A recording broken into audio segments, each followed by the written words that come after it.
नमस्कार मित्रांनो, take education या यूट्यूब चॅनलवर आपलं हार्दिक स्वागत आहे।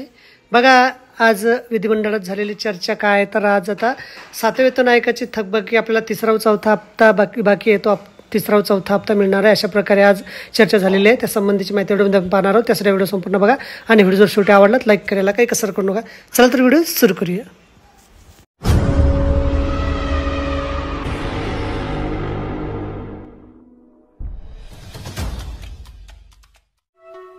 नवनवीन व्हिडिओ पाहण्यासाठी व आमच्या सोबत राहण्यासाठी चॅनलला सबस्क्राइब करायला तर बघा काय माहिती काय म्हटलेलं याच्यामध्ये, opening of additional division in non government it has been decided to prove additional fund of per payment of salary pension arrears of third and fourth instalment of 7 pay commission of working and retired teaching and non-teaching post in primary, secondary and higher secondary aided schools in the state.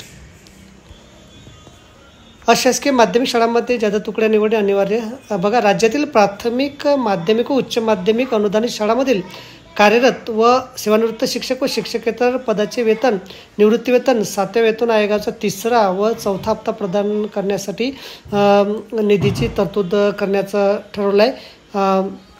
ही झालेली चर्चा, आजच्या विधिमंडळात झालेली चर्चा आहे। तर बघा, अशा प्रकारे आता तिसरा आणि चौथा हप्ता मिळणार आहे। आपल्याला समजलं असेल की आजच्या विधिमंडळात झालेल्या चर्चेत हा निर्णय झालेला आहे 7व्या वेतन आयोगाच्या थकबाकीचा। बघा, तुम्हाला माहिती समजली असेल, व्हिडिओ आवडल्यास लाईक करा आणि शेअर करायला विसरू नका। धन्यवाद।